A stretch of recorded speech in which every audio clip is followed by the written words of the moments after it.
నువ్వు ఆడికి బయటికి పోయిన వంటకమ్మా. అయితే నువ్వు బయటికి పోతే మేమేం చేయాలి?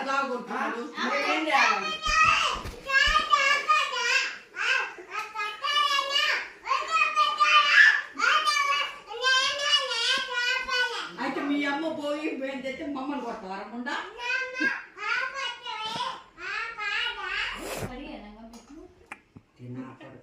బరిగొడ్డు కొట్టుకున్నాడు.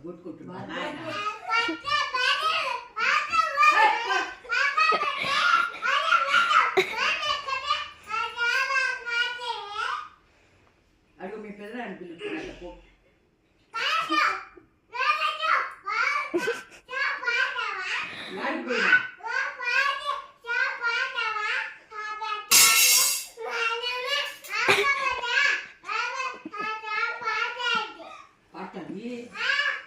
మీ అమ్మ పోతే